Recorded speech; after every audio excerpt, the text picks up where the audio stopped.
Welcome to the Strength for Life podcast with Pastor James C. Johnson, a ministry of NorthStone Baptist Church in Pensacola, Florida.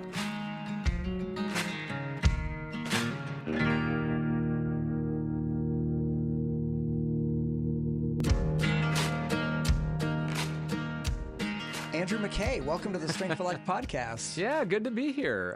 Our second chance to really talk in depth about something, so I'm excited. Yes, previously we met at the Drowsy Poet and chatted it up a little bit. I wish we'd been recording that conversation. That was it was very fun. Yeah, it was very interesting. And that first time you get to know somebody is always a little different than after you kind of know them. And so I wish there'd have been a recording or a fly on the wall or something from that meeting. But, I enjoyed that very much. I look forward to this today. And of course, it's a little difficult to have Andrew McKay and Andrew Johnson. See, we've got two Andrews right here, so we'll have to be precise with how we're communicating. Andrew Johnson, welcome to the Strength for Life podcast. Thank you, Pastor Johnson. It's my pleasure to be here. Mr. Dad? Don't you call him Dad? Occasionally. Okay, all right. I'll throw in a father every once in a while. Keep it formal. Right. Mr. McKay, you are the host of News Radio 92.3, and before that, I think you were in Phoenix. Yeah, so I started doing full-time radio, 05, I think, and I was at KPXQ in Phoenix, a Salem affiliate, which is a Christian national broadcaster. I like Salem a lot. Yeah, Salem's great. Lot, got to meet a lot of their folks like Dennis Prager and Michael Medved and, Mike Gallagher, and really great product. And I worked at the Christian Teaching Talk Station, which means it was 22 hours of pastors all day long and then 2 hours of me talking about events and news and with the audience. And then for 7 years, then 2 years in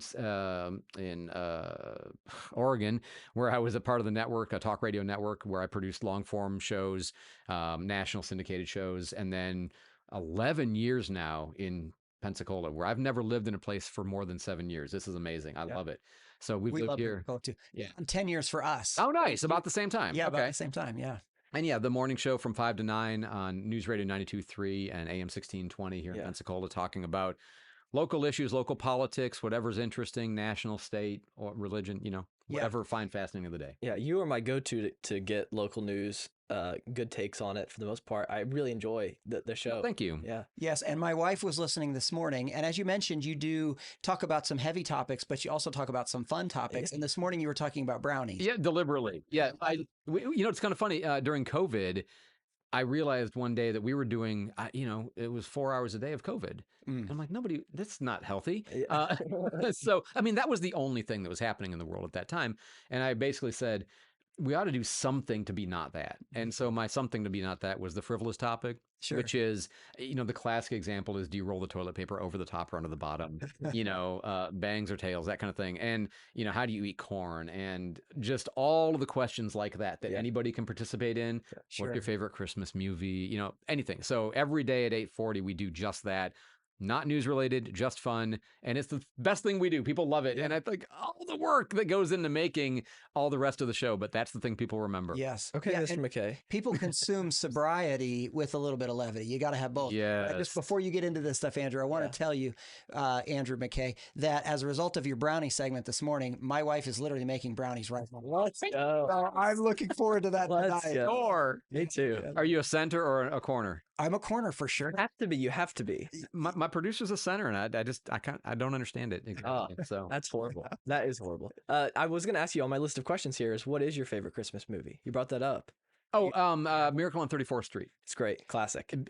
So movies that are my favorites are going to be well made, interesting. I can watch them multiple times. And if I've gained a significant insight or something from the movie, it's going to go to the top of my list. And so Miracle on 34th Street, because the classic scene in there where, the Santa, real Santa, is giving people advice to go to a different store to buy their gifts. Because that's the golden rule. That's what would you want somebody to do, is advise you on the best place to go to buy at a discount. And so my philosophy in doing talk radio has that same philosophy is I want to give credit to people where it's due. My competitors do great reporting. I want to give them credit for it. I want to send people where there's good information. If I'm not the best at something, I want them to get the best of whatever it is. And so that movie is one of a large number of movies that I have philosophically gained from. And so that's my favorite Christmas. Plus it's a great Christmas story. Sure. Absolutely. What's your favorite Christmas movie? I don't know. I don't know. I'd have to now listen. I don't know enough about all these Christmas movies to speak intelligently, but here goes anyhow. So which movie is it where when a bell rings, the angel gets? It's a Wonderful Life. Okay, see, I enjoyed that one a lot. Yeah, that one's fun. Yeah, I'd say that one's my favorite. that's a classic as well. Here's something I found out this week. Before I forget, there's one we just watched that I think both of you would like. It's called The Best Christmas Pageant Ever. It's based on a book, Judy Blume era book, but the book is about very troublesome kids who are like the outcasts in the local community, but they volunteer to be part of the nativity scene, the nativity play, and the community that's all these Christians at this church don't want anything to do with them. You know, they're the trouble. And they wind up teaching the community what Christmas means and what, the gospel means. And we just watch it. It's wonderful. And it's a very, very Christian Christmas movie, which is nice. Fascinating. Now, one movie that I think most people enjoy is Home Alone, and it's got a lot of Christmas, undertones to it. It does. And one of the things that I found out this week that maybe everybody knew, but I had no idea, is that there is kind of a Christ-like figure in Home Alone. Are you the woman, right? Is it the woman? Well, what I was told was that guy who kind of shows up, he's got scars on his hands in one of the scenes, and I never put these things together. He's a ominous kind of guy, kind of figure. Yeah. I don't know if he's like homeless or whatever. Yeah, he's kind of a vagrant in the movie. Exactly. Right? And he shows up and he's kind of helping Kevin in different scenes. And then at the end, when Kevin's like hanging on a wall somewhere and the robbers are getting in, this like Christ-like figure comes and rescues him out when he didn't have any way to rescue himself. It was a very interesting thing that somebody pointed out to me. And I don't know if I assume it was intentional by the writers and everything. I love, so I used to do movie reviews in Phoenix, and I love thinking about how you would preach a movie. You can preach any movie, because any movie can be an object lesson. But a lot of movies you preach Christ missing, a lot of movies you preach what would Christ do differently, but every movie has the opportunity to preach Christ from it if you're willing to look at it through a gospel lens, not because the movie tries to be, but because everything has the opportunity to preach from it, right? Yeah. So I love that. Interesting. Yeah. It is very interesting. Now, Mr. McKay, here's what our listeners please, just Andrew. Okay. It feels so weird. Okay. Like, I'm sorry. I don't know. Even my students used to always just call me Andrew. So try. Andrew, what was your what age were you when you stopped believing in Santa, or do you still?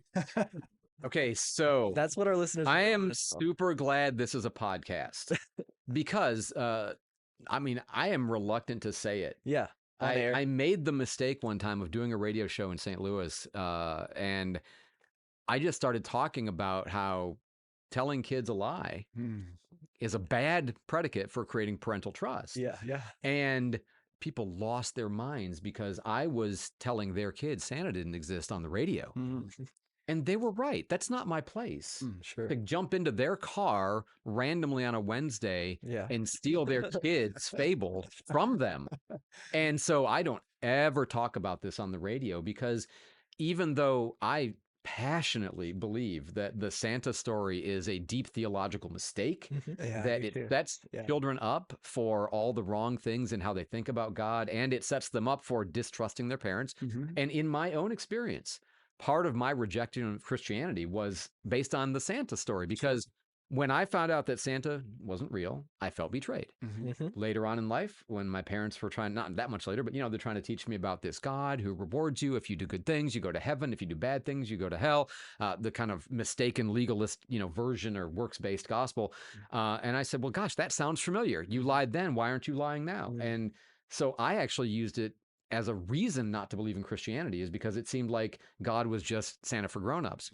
And then the theology, works-based, it's terrible. Right. The idea that, people earn everything they get on the basis of their works. This one omnipotent, omniscient, can be all places, violates logic. Everything about it is, theological, except very mistaken theology. So we did not teach our kids, we didn't teach them to believe in Santa, but we did teach them the story as a story, because as a story, I don't mind. There's lots of bad stories out there. But we also taught them, don't tell other kids, because you don't want to be the person who ruins it for them. I don't know if I'm answering your question, but you got me thinking about, this is a really, I think, an important subject that people, you just tell your kids this thing. Really? Right. Yeah. Yeah, we didn't raise our kids to believe in Santa. We didn't. Right.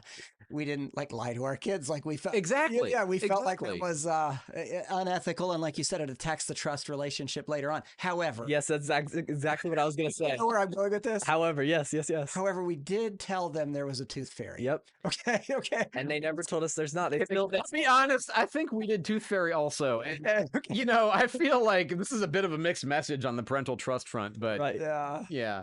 But they were just happy to receive money. On No, that they memo. don't. Yeah, They don't were- dig into it too much, right? Right. Yeah. Very true. All right, let's hop into the main topic here, which is Drag Queen Christmas.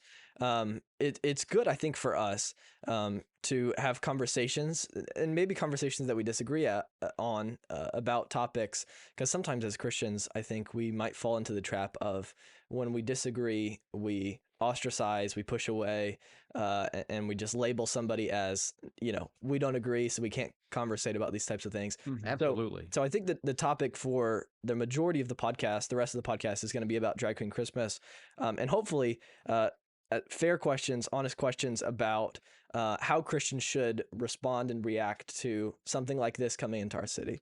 And the one thing I know we all agree about is in essentials unity, in non-essentials liberty. Yeah. Right. And of course, there's a big question about to what degree this issue hits on essentials or non-essentials. Yeah. Okay, fine. But what you believe about Drag Queen Christmas does not determine whether you go to heaven. Right. And on either side, Yeah. unless there's a lot more that's wrong, underneath whatever your view is. And so disagreeing about controversial subjects is what I think is very much a Mediterranean practice of haggling. Abraham haggled with God and Moses haggled with God, and haggling is getting to know people. And so disagreements are valuable because it's through those disagreements that we learn who people are, we share our perspective, and we get to know them. If you always agree with people, I don't think you've really gotten to know them. So I actually value controversy and disagreement as a way of building relationship. And all too often, as you say, we use it as a way of dividing from people, which is the exact opposite of what's supposed to happen. Exactly. Yes. I think that disagreeing amicably is a wonderful thing. It is disheartening to see how polarized our nation has become. Our disagreements have really severed us, I think, in an unhealthy way. Absolutely.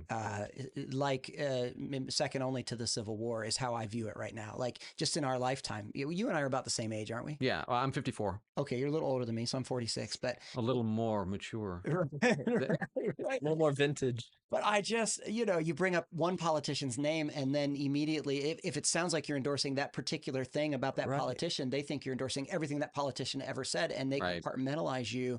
So anyhow, I think life is more complicated than to just compartmentalize somebody or dismiss somebody.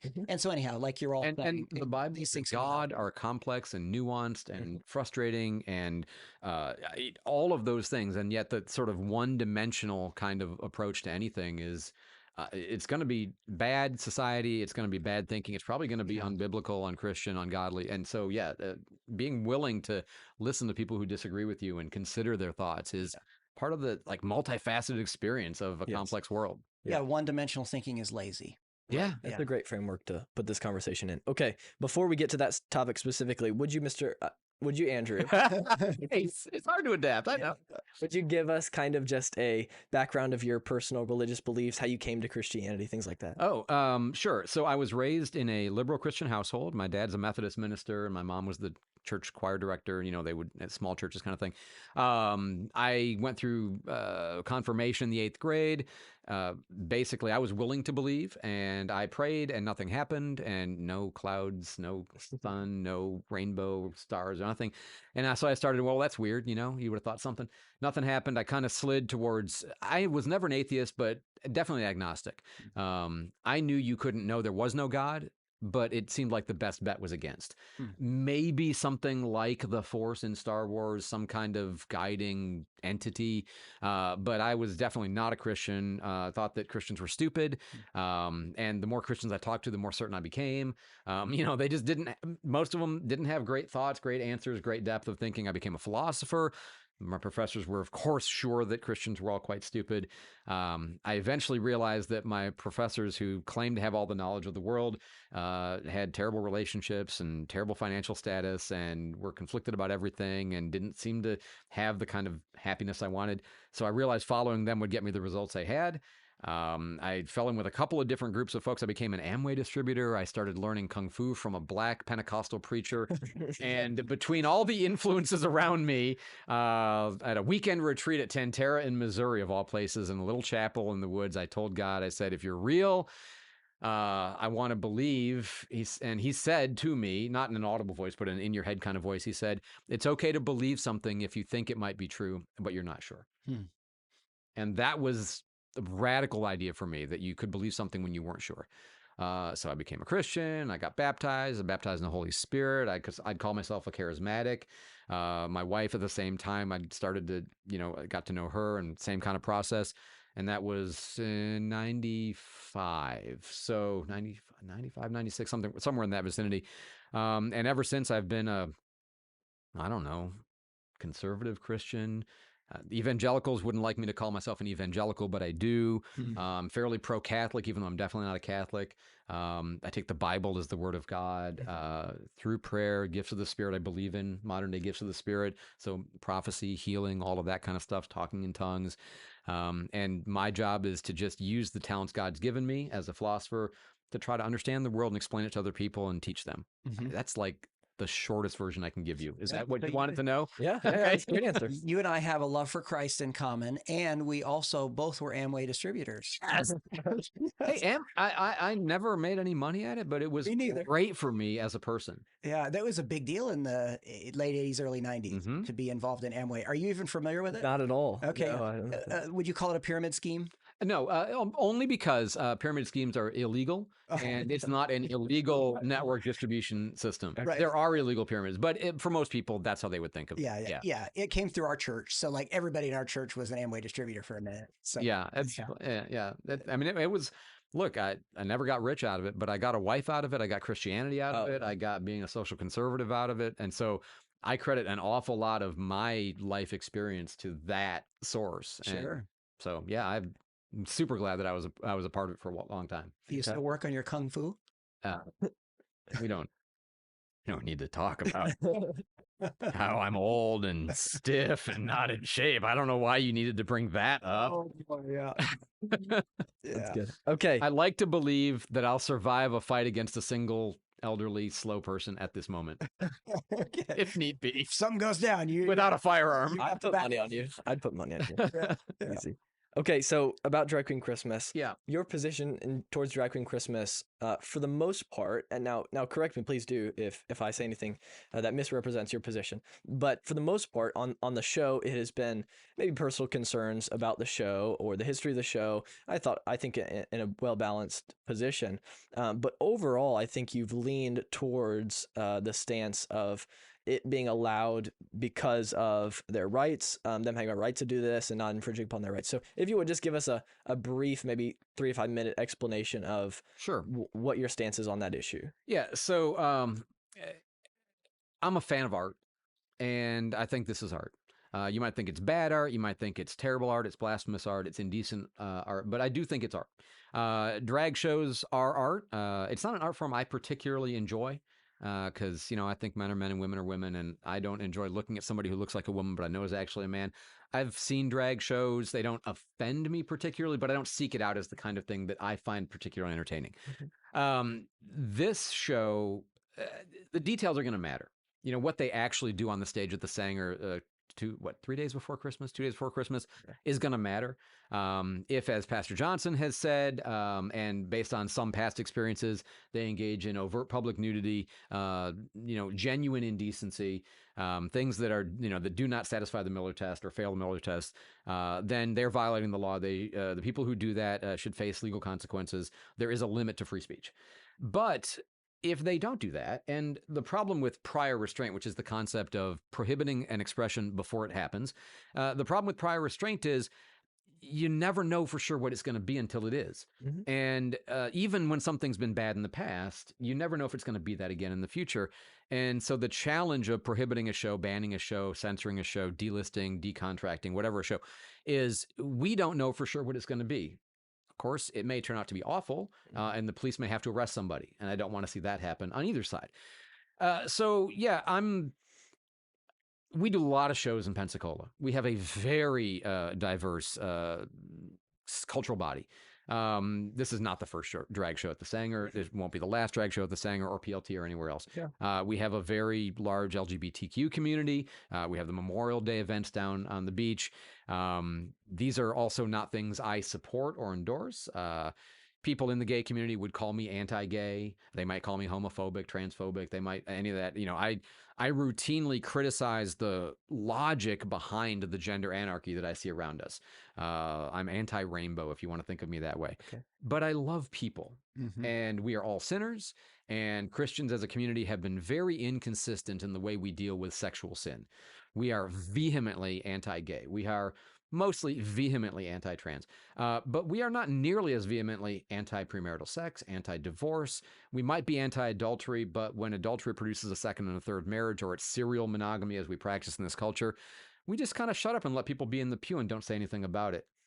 I don't like that. I think we ought to be consistent. You also see, and I know I'm going on a lot of things, but this is to tie it in. In the Bible, you see a lot of inclusion of the sexual other. You see the Ethiopian eunuch being, evangelized to. That's a theme. Jesus went and witnessed to the prostitutes. And so we have to be cautious that even as we criticize sin for sin, and we should not be shy about that, we have to not turn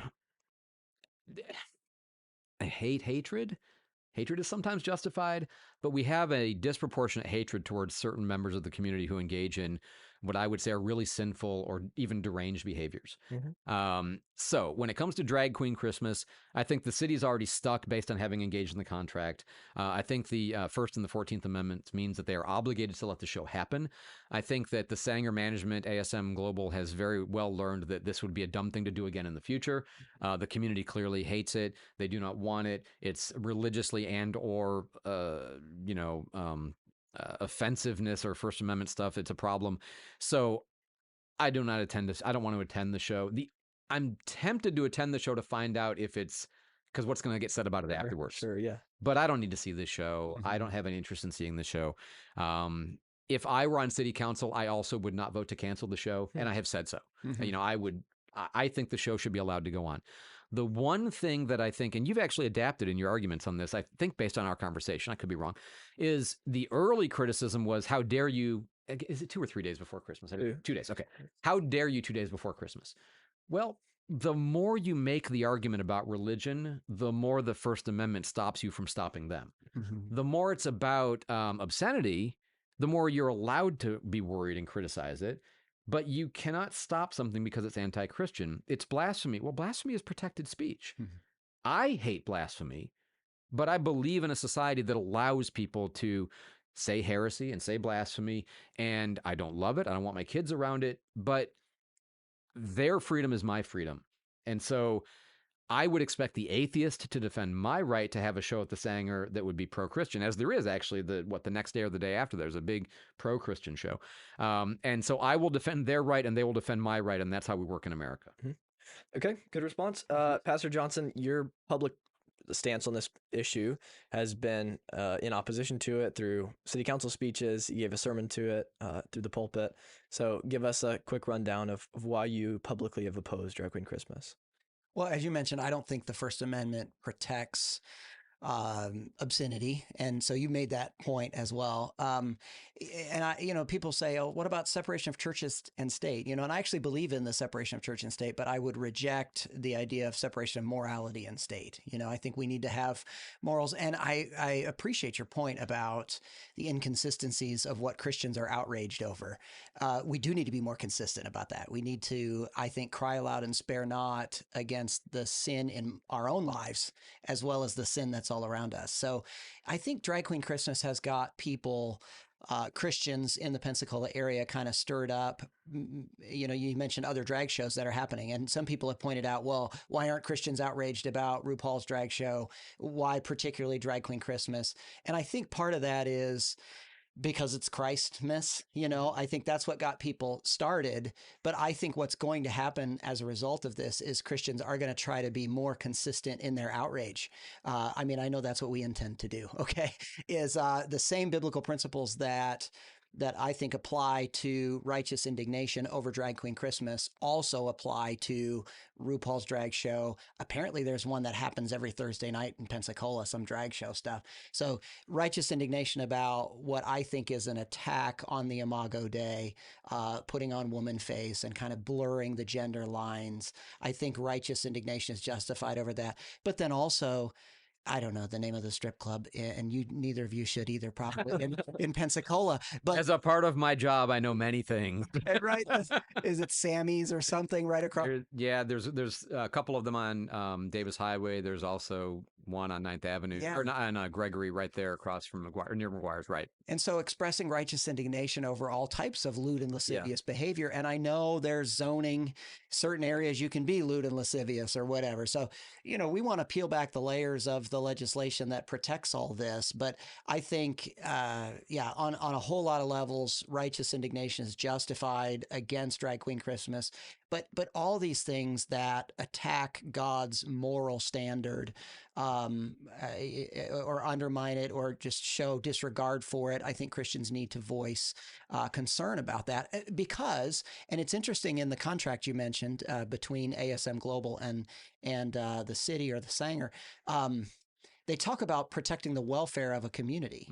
And what I'm saying is, Sammy's and RuPaul and a lot of these shows at the Sanger, including Drag Queen Christmas, are not good for the welfare, whether mentally, spiritually, emotionally. I mean, just on so many levels, it's just not good. And I think Christians have kind of been asleep at the wheel, and maybe their duplicity has made them be asleep at the wheel. And so it's time that we abhor that which is evil and cleave to that which is good in our own lives, and then start communicating that to the city in which we get to serve and live. I would shed 0 tears if all the strip clubs shut down, if all the porn went away, both in print or online. We'd be a healthier, better off society, 100%, no question. And as far as significance, that's far more significant as an effect on the community and our moral health than this show is.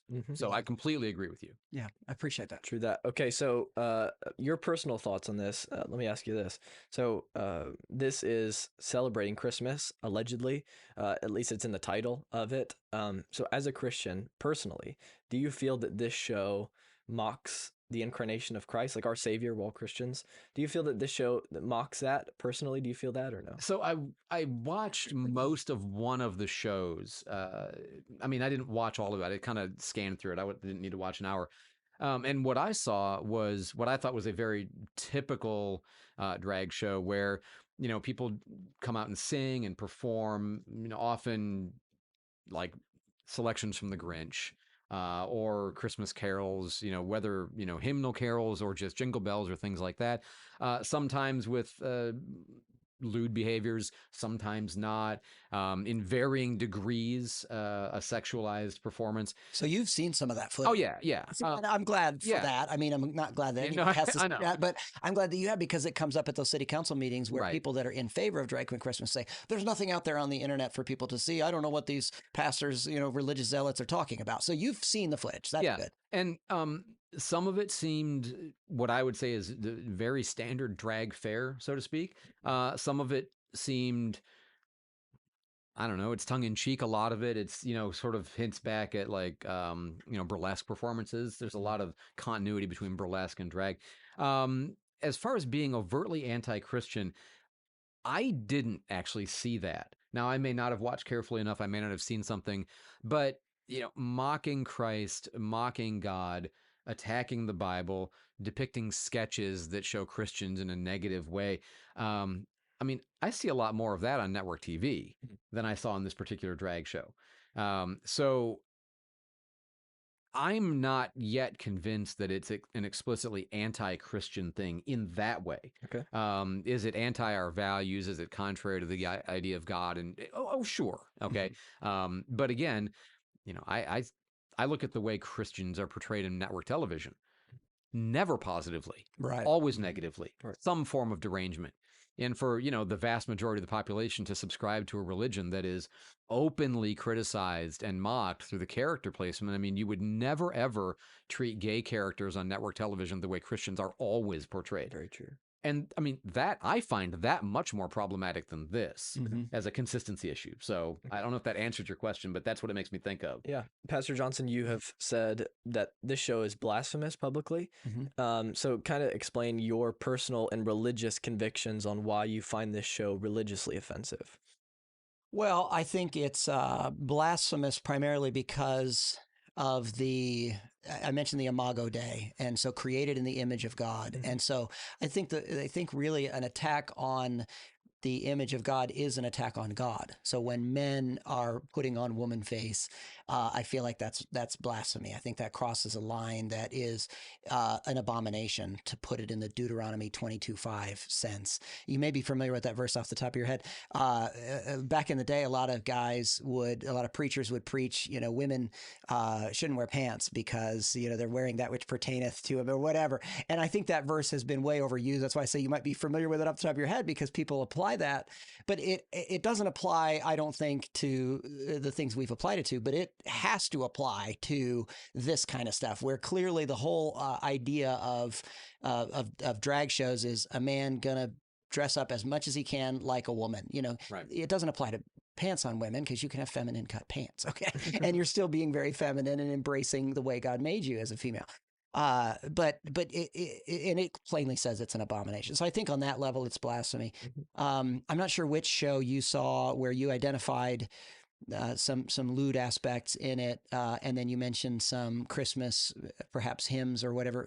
To me, when you merge, and I'm just being blunt here, but Christmas hymns with an 18-inch dildo, in one show, you're crossing the line into blasphemy for sure. So that would be my thoughts on that. Yeah, and I think some might say that even having the name Christmas and then an 18-inch dildo, those two things shouldn't go together.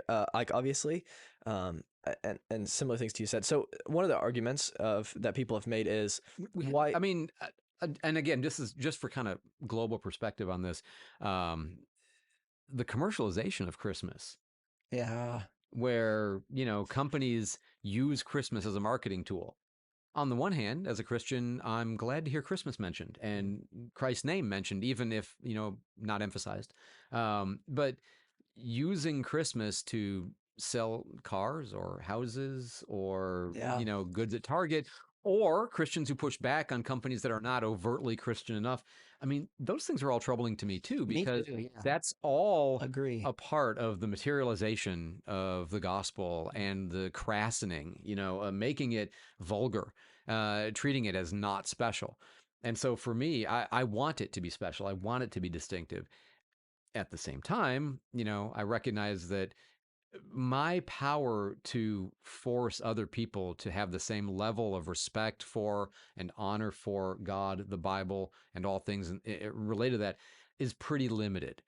And to me, the big issue here around this is using power to coerce other people to honor my religious beliefs, even though I am sure they are right, is itself an unchristian use of power.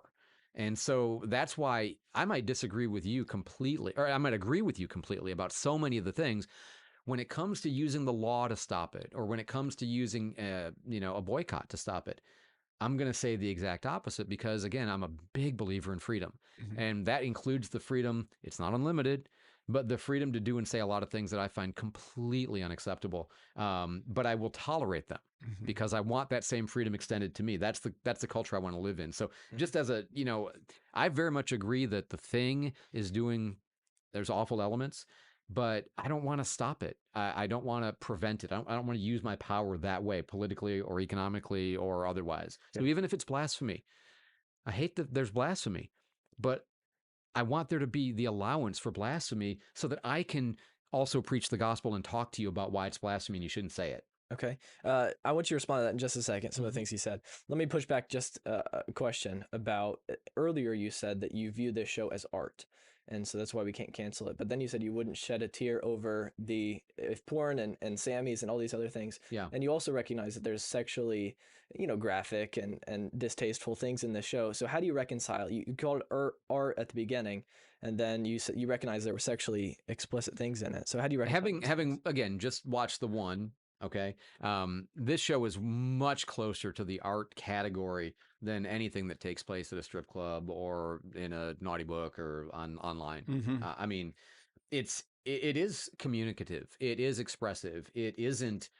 I mean, the standard for the Miller test has to do with prurient interest, right? Arousing your sexual desire. I mean, clearly that's what's going on at your average strip club or online. I I don't. A lot of what I saw didn't look arousing.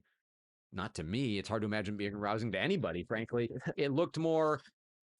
I mean, there's more prurient behavior in your average Super Bowl halftime show than in some of the drag queen Christmas that I saw. The way women perform, for example, in Saturday Night Live's artist performances, much more sexual and alluring and enticing and depraved, even than what I saw there. Even putting aside the gender bending, Yeah. To me, and hopefully I can explain this clearly, but when I see a female. I just because I'm a healthy-hearted male, I'm like, right away, the first look, let's say, okay, Jesus condemns the second look, but Right. the first look, you're like, oh, a female, especially if it's a skinny, in shape, well-figured female, but then all of a sudden, what's happened in the last like 5-10 years, really, in the United States is all this drag stuff and this, like, you're not sure anymore. You see a female on a commercial or TV or something, and it's like, so what would happen to me if I'm sitting there watching that show is the whole time my face is, I don't know, I'm confused, and it grosses me out because there's a natural inclination in a healthy-hearted man to see what we think is a female and, the blonde hair or the, whatever color hair and just the form. And it's like, okay, I'm attracted. And then wait, whoa, that's a man. I find that extremely repulsive. And so you're talking about like the prurient interest, like it's not going to make somebody lust, but it might make somebody throw up if they're healthy-hearted is how I feel. Yeah, let's talk about, you talked about government enforcement of religious beliefs. You said earlier that... But by the way, I completely agree with Pastor that the separation of morality and state is impossible. All laws are morality codified. Yeah. All morality is an expression of some religious worldview, whether you call it religion or not. And so to me, the notion that you should try to de-religionize government is, I mean, it's idiotic. Right. All religion is or all government is an expression of somebody's religious views. So I don't mind trying to implement some morality, and you have to. Right. Everything is. So I agree with you about that. The question is how much, where are the lines, Right. to what degree, and how much tolerance for diversity do you allow? And that's exactly what I was going to ask you. You said you wouldn't be against if all the strip clubs got shut down. And then you also said that you don't want to impose your beliefs, your morality, religious morality on other people. I'm very cautious about it. Yeah. I did not say that I would try to outlaw the strip clubs. Right. I said I wouldn't shed a tear if they all shut down. Okay. So you wouldn't openly... Be precise. We got to be precise. Yeah, and you wouldn't advocate against that. I'm not sure if I'm willing to try to outlaw strip clubs. Okay. I'm pretty cautious on that. I mean, I hate them. Yeah. They're disgusting. They're ruining marriages and lives and women, and there's no upside. They're all terrible. But do I want to use the government to shut it down? So you agree we got to have morals. The debate is, where is the line? That's right. Going to be drawn. Right. Yeah. And I think the reputation alone of the Murray, and I know you addressed this a little bit ago, but the reputation of Murray and Peter's Drag Queen Christmas is enough for me to say, no, we're not going to let you come here and do that here. And you said, well, you can't really judge it till they do it. You have to be cautious about prior restraint. However, we can come up with illustrations that are comparative to say, this guy has done this, and this in other cities. We're not going to let him, especially as it pertains to children. Most people agree that if somebody is a convicted child molester or their whole life is swirled in controversy about abusing children, well, we're not going to let him come to Pensacola schools. We're going to say, no, for whatever, you're not going to be a teacher in our school. You've got all this, history. And so to me, that logic applies to Murray and Peters with 3 different legal situations that all surround the fact that their reputation is they're okay with kids at a production. Now, I know what's happening in Pensacola at the Sanger is 18 and older, right. But this is who these people are, is they're okay with kids being in venues like that. And again, it wasn't just those 3. There were 3 legal situations that they had to deal with, but they have been doing that, as long as that's just their reputation is what I'm trying to say. And I think reputational consideration matters. So if I was on that city council, I would want to bring it to a vote, even if it ended up still happening. The other council members are probably going to vote to have it. But as a Christian on that board, I would want to vote no to it, just based on the fact that they're okay with children seeing that kind of debauchery, and the fact that it is debauchery in and of itself. Well, and I think there you get into the question of the difference between what do you do now that the show has been contractually entered into and scheduled, as opposed to prior to it being agreed to. And actually, you fire Jeffrey Sharp right away. Well, you find I a want way. to know more. I mean, I'll be honest. I want to know more. You find a way to go right to the source of who did it. Who's the one that signed him up. Given that they do so many of these kinds of shows, and this is where it comes back to what's actually going to be in that show.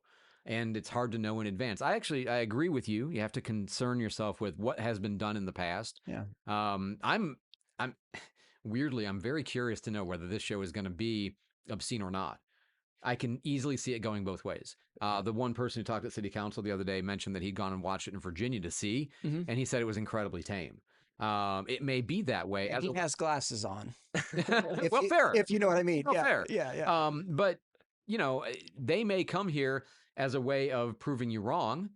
They may come here in order to bring the issue, to create controversy. Yeah. I don't know yet. Defiant and see what happens. Absolutely. Yeah. It could go either way. It could. You're right. Okay, so he mentioned, I think, how many Christians feel that they don't want to infringe other people's rights or beliefs. As a Christian, we don't want to force our Christianity upon other people. How do you respond to some of those statements? Well, I think you have more influence than you just alluded to. And I think, morals by the sword, and to some degree we do that as a society. Of course. Anyways, yeah.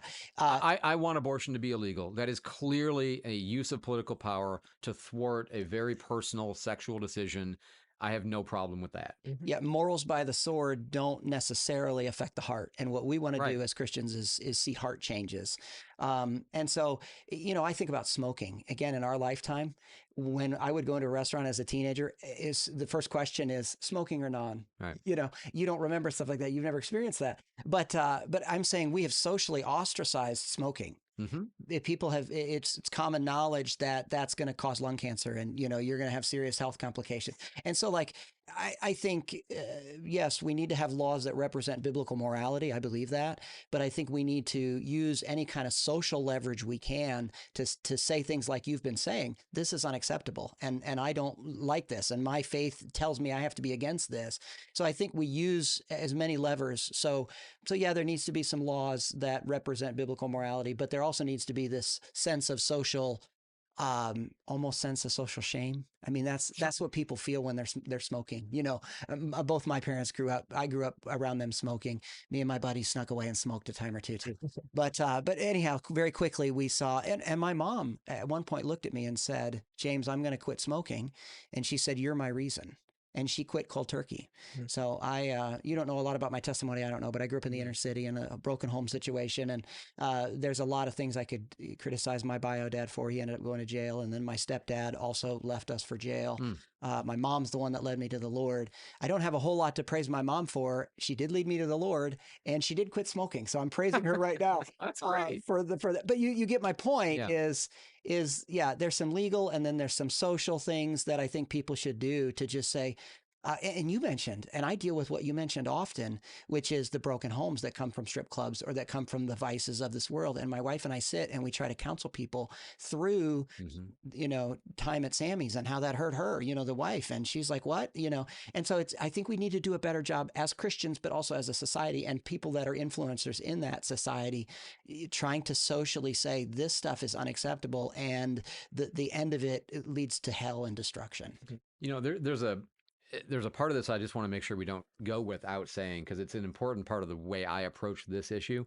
When I read the Bible, the New Testament particularly, the people that I see Jesus the most critical of are the Pharisees. I mean, obviously, it's the religious right of the day, right? They are the ones who attack him. They want him crucified in the end.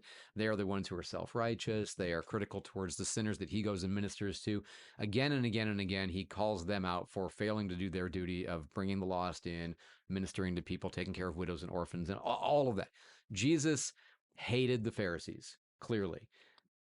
I had a long-standing aversion before I was a Christian to Pharisee-type Christians, legalistic Christians who believe that it is your behavior that earns you to heaven, but also people who want to create these codes of conduct for defining what is a good and a bad person. Even if they think they're basing it on the Bible, that kind of holier-than-thou attitude is, our culture hates that. Yeah, I hate sanctimony that. is disgusting. Yes. Yes. And I know people perceive you as being like that. As Pharisaical? Yes. Sure. I've learned to know your heart that may present, but it may not. That's not who you are. Okay. You want to help the poor. You want to help the lost. You want to minister to people. You're desperate to find a way to reach the lost transvestites who are performing in the drag show. Absolutely. Okay? Yeah. As opposed to condemning them. Right. I have coffee scheduled with one of the, and I won't say his name, but yeah, with some on the opposition. I mean, yeah, we're fellowshipping and trying to get to know one another, and I want to give them the gospel and talk through the good news of Jesus. Awesome. And so for me, a lot of these kinds of issues, I see it through the lens of who are the Pharisees, who are the sinners, and whose kind of camp do I want to be in?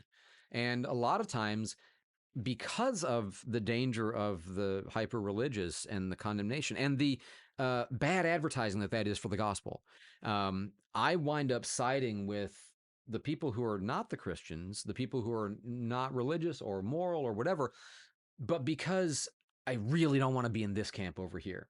And I hear a lot of that sort of on your side at the city council meetings. And I know those people aren't necessarily, you or your people. Yeah, there's a few people that are on our side that they are not that helping. I'm not with. Absolutely. That I'm not with. And so to me, being anti-Pharisee is a big part of my understanding of what it means to be a healthy Christian. Which I know some people would say, but you criticize all these things all the time. I know. Yeah. I'm working on it, but Can I summarize what you just said by describing tone and truth? Like the issue you're having with the Pharisaical sound is, it's it's a tone that the society doesn't resonate with. And I think tone matters, but I think truth matters more. So I do want to be, and I don't want to forget my own sin struggles. I don't want to recognize that I am more of a Romans 7 Christian than I want to admit publicly. I want to be more of a Romans 8 Christian. Romans 7, the things that I shouldn't do are the things that I do. Oh, wretched man that I am, Romans 7:24. So like I think that's the issue with the Pharisees is they didn't think they ever sinned. They forgot. Right. And so they would belittle the publican or belittle whomever and push them down to push themselves up, kind of nonsense. And I think, you and I've talked about like being overly strident. And there are tones of people that are promoting what I'm promoting that are too strident at the city council meetings, as far as in my opinion. However, I'm still thankful that they're siding with biblical truth. I just wish they'd have a little bit more for the sake of the culture, because you're right. The culture, there's a certain cultural expectation. We can't consume truth if it's not given to us in the right tone. I think that's just an indication of the weakness of our culture. That's how I feel. Okay. James Uthmeyer is the Attorney General of Florida. Just yesterday, never heard of him. Just yesterday, he put out a tweet on X. Do they still call it tweet? This was such a misfire. Go on. Yeah, I know the tweet you're talking about. What do they say? Is it tweet? An X. Yeah, tweet is fine. A post? This is what he said about Drag Queen Christmas. For 2 years, our laws preventing children from attending sexually explicit drag shows was held up in court. Starting yesterday, the law is in effect thanks to a win in the appeal by our office. If you're exposing children to lewd conduct, you're on notice. And then he ended his tweet by saying, "We're watching Pensacola." And not either of the other two cities in Florida that they're putting in? What's your reaction? I wondered about that, yeah. No, okay. Uthmeyer is a political theater. I mean, he's capitalizing on the fact that there's a controversy and he can make the right support him when he's up for election. You know, he's appointed, right? So he's up for election. And that's all this is.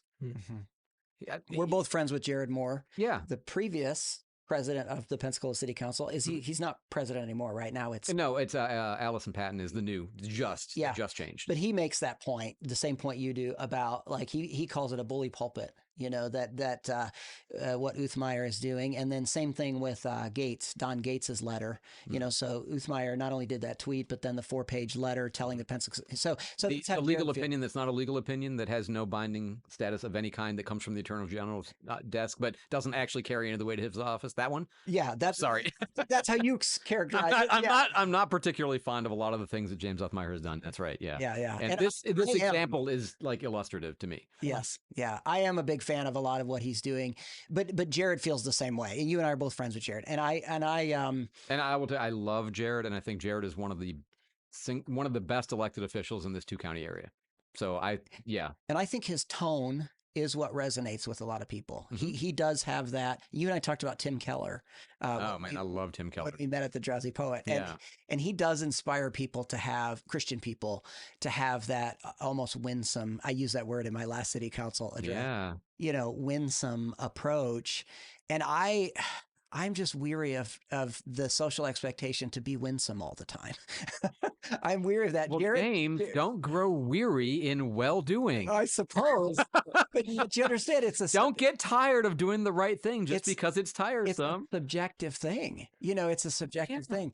And I do look at people like John the Baptist, who is categorized by Jesus as the greatest man born among women, who went to the magistrate, Herod, and said, "You're wrong with this issue of adultery." And he just bluntly said, you can't have her, you know, nothing winsome about it, you know. And so, I mean, Jesus overturns the tables of the money changers. Yes, he calls the Pharisees whited sepulchres. And so we talk about this, the moral stuff. At some point, we've got to draw a line and say, as a pastor, I'm not a politician. Heaven forbid if I start trying to be overtly political, just trying to get money in the plate or noses in the seats or whatever. Right. No, I'm not a politician. And so, again, I get weary of, Pastor, you should be like Mr. Rogers, you know, just this always neutral. And there are things I've learned from Tim Keller, and I do want to, there's a tone in every text. You know, when I'm preaching the Bible, I want to preach the tone of the text. But I do think we do get to a point where it's like, okay, the church is basically marginalized. And I think it's self-induced marginalization. I would agree with that. Yeah. Pastors are almost irrelevant today because they don't speak on anything that really matters anymore. And they're trying to be nice. And my Bible doesn't command me to be nice. It commands me to be kind. And there is a difference. I make a distinction there. But I want to be more like John the Baptist. I want to be Matthew 5:13-16, salt and light. I think a lot of pastors have kept their salt in the salt shaker. And so how can I promote righteousness in my own life and in the life of my city, while at the same time not unnecessarily alienating the social sensibilities of my city? That's what I'm trying to strike. That's why I'll admit some people are overly strident and their tone isn't helpful. But at the same time, if it's truth, I am thankful for it. Well, I would say this, the true thing said the false way becomes false. And I don't believe that being nice or kind or winsome always is the right approach. Again, you know, you and I read the same Bible. Sometimes Jesus is extremely offensive. Sometimes Jesus does nothing but draw in the sand. He is more kind than you expect, and he's more furious than you expect. And that's true of Paul, and that was true of John the Baptist. We don't know as much about him, but you have this example of the Holy Spirit looking in unexpected. And again, I'll say it, the Pharisaical conservative Christian presentation is not unexpected. It's incredibly standard. It's incredibly boring because it's so predictably self-righteous and contemptuous. And I don't want you to always be nice. I don't want you to always be loud. I don't want you to always be soft. I want you to be loud when the Spirit says be loud, and I want you to be soft when the Spirit says be soft, and I want you to be silent when the Spirit says be silent. I want you to yell when the Spirit says, I don't think there is a formula for how we're supposed to be. So Being Spirit-led and being winsome are not. If you're Spirit-led, you may not be winsome. You may be alienating. If God's point at that moment is not to win, but to alienate. And so I agree with you that there is no appropriate right tone all the time. But we are so often, I love the Martin Luther King Jr. letter from a Birmingham jail where he talks about I love it too. Yeah. self-purification, prayer, reflection, go to God, ask for guidance, and put aside the impulses of the flesh. I'm a super fleshy thinker in the sense that I love to be right. I love to prove people wrong. I'm good at it. I have to always be on guard against indulging in that as opposed to doing whatever the Holy Spirit wants me to be saying, which may be that, and it may be something completely different. So I don't know. It's a long answer to your point, and I think you believe that too. Yeah. So here's the question. How do 21st century Christians push back against unrighteousness without being categorized as Pharisaical? It's hard, and you will be.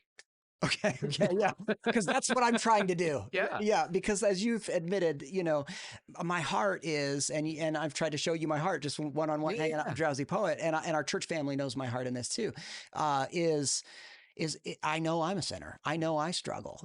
I'm thankful for the day I got justified, a punctiliar moment, day I got saved. But then this process known as sanctification, I'm still growing. He's still working on me. And so I don't want to forget the sin from which he saved me.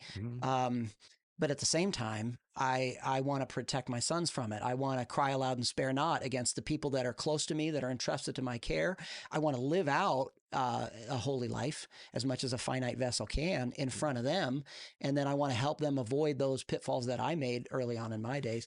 But then I also want that to broaden out into our church. The pastor is called to live a holy life, and the church is called to follow his example. A lot of these pastors end up being castaways, to use the biblical term, because they were duplicitous. So it's like, I want to be true. And that's the issue with the Pharisees, is they're duplicitous. The idea of, Pharisaicalism is a hypocritical mask, they're wearing. So anyways, I don't know really but I am trying to strike the balance of purity of heart and well-intentioned, again, as much as a sinner, a finite person can, while at the same time pushing back against unrighteousness and unholiness in our community. Yeah, that's a good conversation. I don't want to jump in here too much, but some might say that... Yeah, sorry, you were supposed to be moderating, and here we kind of took over. That's good. Sorry, Andrew. Some might even say that the reason that we've got here with Sammys and with porn and with all these things is because Christian pastors and Christian people haven't spoken up and said, this is wrong. And when they have, they've been ostracized as Pharisees, and they've been, said, you are forgetting the beam in your own eye. You're pointing out, the thing in somebody else's eye. So I think that's part of the reason why we've gotten here, is because pastors have declined the opportunity to push back against evil. Self-marginalization, self-muzzling. But the flip side is also true. One of the most notorious aspects of Pharisaism is the self-righteous martyr. You hate me because I'm saying the truth. No, we hate you because you're a jerk. Right. You might happen to be saying something that the Bible says, but you're really not doing a good job of expressing God here. But the feeling that until I'm being criticized, until I'm being opposed, then I'm not really doing Christianity right. And if people hate me, it must be because I'm doing something right. Now, sometimes people can just hate you for being stupid. And, and sure. that's a distinction too. There's way too many examples of that. You have to beware the temptation of justifying your foolish efforts by saying, well, people are making fun of me, I must be on the right track. Yeah. Okay, let's take a quick break and listen to this video. Casey Jones said something that I think you would probably agree with and you'd probably oppose. And so after we listen to this video... Casey Jones, a city council member here in Pensacola. Correct, yeah. And he's a Christian, I think, self-proclaimed Christian. Yeah, and confessing Christian, yeah. And his viewpoint on this issue, I think, is kind of characteristic of some of the things you've been saying. So, I think it doesn't matter what my personal beliefs are. I don't think that it matters what any of our personal beliefs are. What the oath that we took was to uphold the Constitution and the Constitution protects free speech. And the name of Charlie Kirk has been brought up tonight a couple times, and I'm not real familiar with him, but I understand that much of what he did was evoking that right for free speech, and most people believe that that's what he was killed for. And when we start doing things like that, or doing things like canceling shows, we are stopping people's free speech, which is their first constitutional right.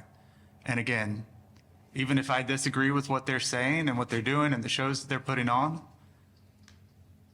I don't feel like I have the right, or we have a right as a body, to infringe on their constitutional right. Pastor Johnson, your thoughts, comments on Casey Jones's video? Well, his opening statement there, I think, was that it doesn't really matter what we believe. And I would say that he has that seat because Christians voted for him to stand for Christian values. And so it did matter. It does matter what a politician believes when they're running for office, especially if they're forthright with, yeah, my faith is a Christian faith. And I think also what he's doing there. Amen, by the way. I completely agree with that. Yeah, thank you. And I think also what he's doing there is unfortunately misrepresenting the First Amendment, and then also misprioritizing it, putting it over the Bible, and I've got of course a copy of the Constitution right in front of me, and so I put the Bible over the Constitution, and I would apply Acts chapter 5 verse number 29, obey God rather than man, but again, I think it's a misrepresentation of the application of the First Amendment, because as we've talked about already, the First Amendment doesn't protect obscenity. And when he said that, to give him some grace right now, that was at the very beginning of all these that was several months ago. Correct. I don't know that he was informed at that point about the Miller test or about obscenity. Maybe he was, maybe he wasn't. But I think people fall for this. What's the right word here? I'm not exactly sure, but they're kind of in love with the First Amendment. The idea of being a First Amendment absolutist, it has translated in some people's brain as anything and everything goes. And they're not familiar with things that aren't protected, like incitement and defamation and obscenity. So maybe he wasn't familiar with it. But it definitely matters what we believe, because people vote for you based on what you believe. And then I think a misunderstanding maybe of the First Amendment is what's happening in that video. Yeah, I am pretty close to being a First Amendment absolutist. I love the First Amendment. Me too, by the way. And I get to be a pastor and preach because of the First Amendment. I absolutely love it. And that's it.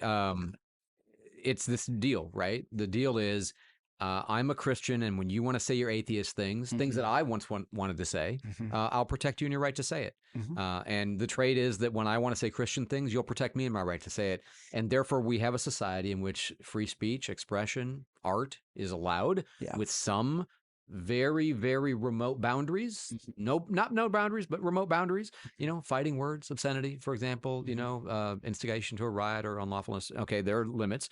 Defamation. But we're defamation, exactly right. But we are going to have a society built on a mutual tolerance for the content of things we don't like, because we all want the ability to express that content. And so I know you say you put the Bible above the First Amendment, and of course, philosophically that's right, but legally that's not right. The First Amendment is the framework within which we as Christians and atheists and Buddhists and Muslims and everybody, we operate.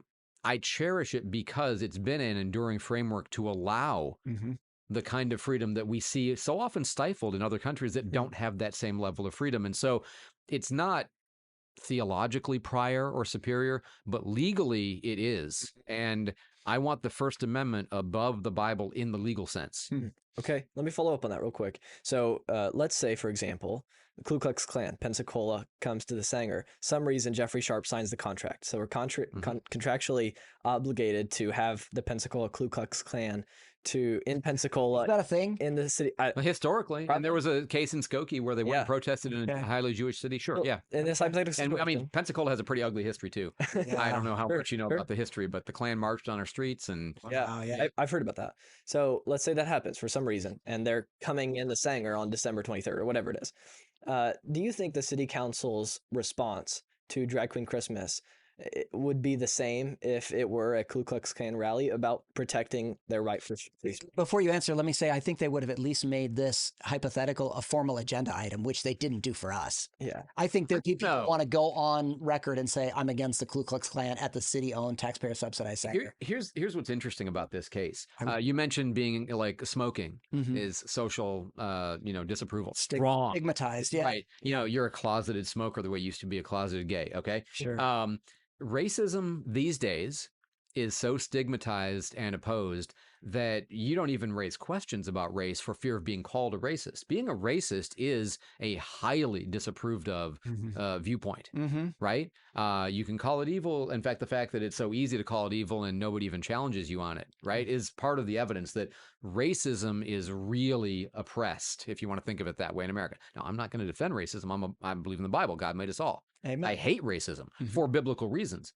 But just as an observation, there are very few things in America that it's harder to be than a racist.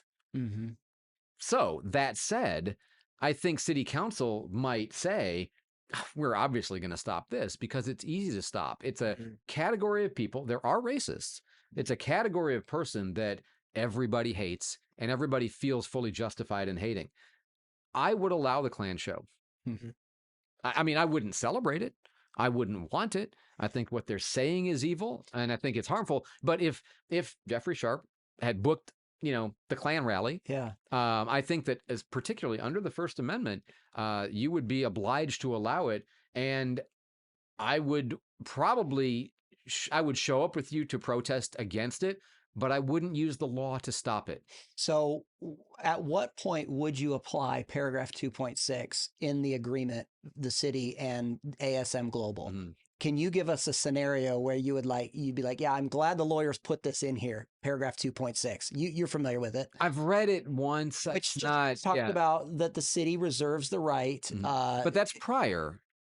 That's not canceling a show, right? That's prior to the booking of the show. That's what the mayor is constantly saying. Is that, and Adam Cobb, the city attorney, this legal question of when can you use that clause? So I'm just saying, is there a situation where the welfare of the community is now in jeopardy and Andrew McKay would step up and say, we're going to apply that? It's hard to, I hate to have to say it, but if we were having riots over a show that's coming to the Sanger, you might reasonably conclude that this is a harm, not the show itself, but the fact that it is producing this social reaction. Listen. Okay, so the reason that we don't get a hearing, really, it's because you don't threaten violence. Yes, and the reason that the city council went the way they did on the gentrification bit is because I was in the room. It was extremely hostile. And I feel like the fact that they became an agenda item, which we didn't get that benefit, and then the fact that they totally reversed direction. On which issue are you talking about now? I'm talking about gentrification. Yes, you said gentrification. Yes, forgive me. Okay. Yeah, but it's how many syllables is that? That's a different. Yeah, but I mean, I think that the city felt the pressure. They felt the pressure almost on a violent kind of a level. And so, boy, they reversed course quick. I loved what Jared Moore said. He was the first one to speak on it. I texted him privately. I said, Jared, and I started with, I am still deeply disappointed over the way you've conducted yourself with Drag Queen Christmas, but I appreciate what you said. He tried. He was the one who really tried the most. And I liked what the mayor said on that topic, but the whole spirit of the room changed because the welfare of the community was at risk. It could have been riots. I mean, we were getting that vibe in the room. Well, and there had been, the prior example that they kept pointing at was what happened in New Orleans, where there literally were riots, where they literally had police arresting people and spraying them over not this issue, but over issues like this. If Christians were more violent. Well, as a practical matter. Which we can't be because our faith doesn't let us, and we don't want to be. As a practical matter in a society, if you have riots, you have to address it. Yeah. So that doesn't mean that it's the appropriate. You're suggesting guns ablazing. well, another hypothetical that ties in with this well is like drag queen Ramadan. They would not have that. I would be shocked if they had drag queen Ramadan or whatever else. Yeah, but I would like to know when would you apply? You would apply 2.6 if paragraph 2.6 in that contract. You would say only if it's riotous. Imminent response. threat of violence or destruction of property is probably where. Yeah, I mean. Okay. And I'd hate to have to do it because you're catering to the mob. Yeah. And then you mentioned whether it's scheduled or not. Like, I feel like something should have happened. So, okay, it's already scheduled. City council's not going to stop it because they're concerned about protecting the purse of the city, is the way Jared says it. But somebody should be fired. They would get sued and they would lose. Somebody should be fired, though. There should be some kind of something that happens as opposed to just talking to a wall. What you had originally said, I think, early on, you had said what you want to see going forward is some kind of a standards yes delineation. Yes. And that's what Alex Patton said. I'm fully on board with that. We Absolutely. haven't seen any movement towards that, though, from the city council. And that's part of this frustration. Is that city council has not made an agenda item. They've not discussed it at length publicly. They haven't said, let's talk about standards for the Sanger going forward. They haven't done any of these steps. Why do you think they've not done some of these things? I hold out hope that they will, because I'd like to see them do that. Good. And honestly, after the show, frankly, I'd like to see them have this conversation in January. Sure. I think it's a perfectly appropriate thing to ask. What kinds of content are we going to book at our publicly owned venue? That's a very different conversation from what kinds of content are we going to cancel after it's been booked at our publicly owned venue. To me, those are different questions. I don't mind having a look at, and you might well look at Murray and Peter and say never again, based on what happens on the 23rd or whatever. So. Yep. Okay. We're getting close to the end of this discussion, but yeah, we've got to let you go. We appreciate your time very much. One of the final questions, we're Christians. And can I make this? It's going to nag me if I don't say it. Yeah. The reason the Baptist thing was an agenda item is because they had to approve the contract. Yeah. They had to have that as an agenda item, whereas your agenda did not have to be an item. Point. Yeah. So. Yeah. Okay, we're all Christians, and you mentioned earlier you believe. Well, I'm sure about me. Yeah. Right, and that's all we can be sure of. Yeah. Yeah. Right. We're pretty sure about y'all too. Yeah. Amen. Amen. We believe in the sole authority of Scripture as our guide to how we live our lives through faith and practice. So, what Scripture would you go to, Andrew, to say, hey, here's why I hold the position that I do in relation to Drag Queen Christmas? That's a good question. What I look to is what's missing in Scripture. We talked about this at Drowsy Poet. I don't see the New Testament laying out an awful lot of government. And the stuff that it does say can easily be interpreted in contrary ways, like Romans 13. My favorite illustration about Romans 13, be subject to the ruling powers, government is there for a force for good, is that at the time of the revolution against the Brits, you literally had preachers preaching Romans 13 for rebellion and preachers preaching Romans 13 for reconciliation. And it's a difficult passage to know how that applies. And yet it's the one that's the most about law. It's the most about government in the New Testament. And it doesn't help much, really, for us, other than we know government's supposed to be a source for good, and we know the government doesn't bear the sword in vain. Okay, how do you implement that? It's hard. What passage would I guess I look to what's not there. You don't have a lot of this use of force, and to me that's really important in this case. A lot of use of force or calling on the use of force to accomplish things. It was the Pharisees who used force against Jesus. It was the Pharisees who, Herod, at the very stupid decision to kill John the Baptist, that's the abuse of law. Clearly the abuse of law. Okay, same question to you. I was going to ask you, do you feel like there is a use of force in this situation? Like what we're suggesting is just to cancel a show. So we're not calling for use of force.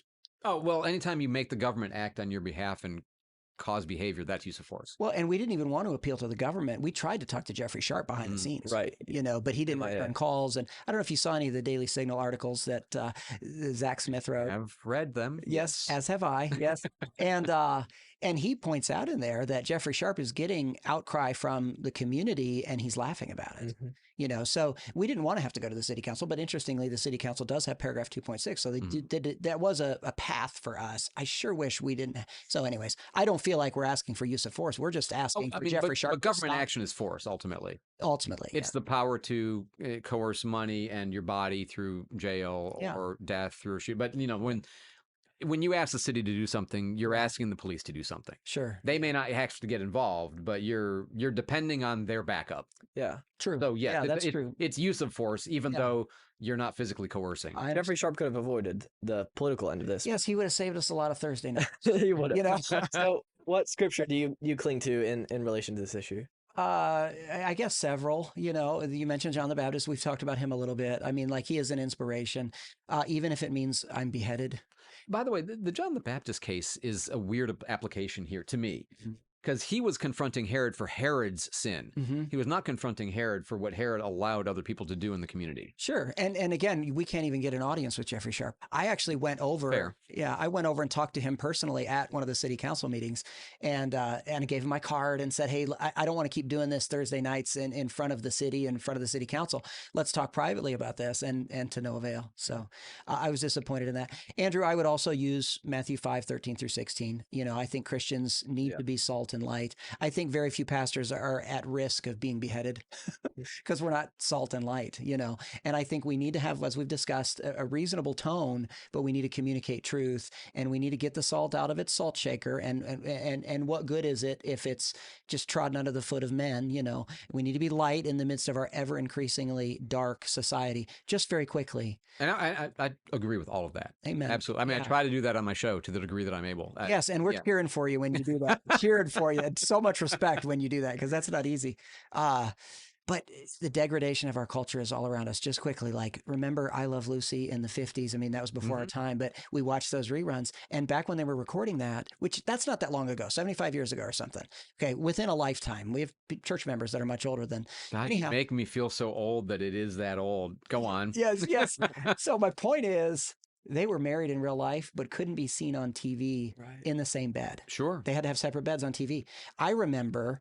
Well, the Hays Code was powerful censorship and useful. Yes. I mean, very, very useful. I actually agree with that. And then it was it 1986, when the first bra commercial was allowed on TV, the Playtex Wonder Bra or whatever. So we couldn't have married couples in the same bed, fully clothed, not even hanky-pankying around, just in the same bed. It couldn't be portrayed on TV. Okay. And then for the longest time, you couldn't have a bra commercial on. And so the degradation of our culture is obvious because every other commercial now is debauchery of various types. And so, I feel like at what point do we start saying, we need to be salt and we need to be light? And so I would apply those verses to answer your question. I got a little sidetracked there, Andrew, but those would be some of my. This conversation has been, I think, fruitful. I've enjoyed it. I mean, it's kind of a waste of time. Well, we appreciate your time coming. God, I could have done so many other things with my 80 minutes. Chat it up with you, man. Andrew McKay, do you have any Christmas traditions that you enjoy? Any things about the holiday that you really, really appreciate? I feel like I have kind of fallen out of some of the habits I used to enjoy. My mom had a creche that I inherited when she passed away that I used to love to set up, and I'm the only one who likes it, so I don't really put that up anymore. Not particularly. My wife handles the gifts for the most part, which is a blessing to me that I don't have to, you shop for her, though. That's the same at my house. She handles all the gifts. Oh my goodness. But I think my wife, my wife is perfectly happy saying, I want this thing, we can get it right. And I'm like, of course, and then she buys it for herself. That makes her happy, so it's a very, it's not that kind of an environment so much. Yeah, that's great. Thank you. I have a terrible answer for your question about Christmas traditions and Christmas. No, we all love Christmas. That's my dad and I usually sing the Hallelujah chorus from Handel's Messiah together over the phone every Christmas. That's beautiful. Cool. That's great. Got something in. Yeah, there you go. Yeah, that's terrific. Absolutely. I know you're a busy man. You had the mayor on this morning. Everything. Thanks for taking the time to do this. Of course, I thought it was. I wanted to have this conversation. I think it's useful. Amen. Thank you very much for being with us, and thank you so much for listening to the Strength for Life podcast. If we can be a help to you, we want to. My email is andrew@northstonebaptist.org. So feel free to email me, reach out if we can be of service to you in any way. Thank you again for listening.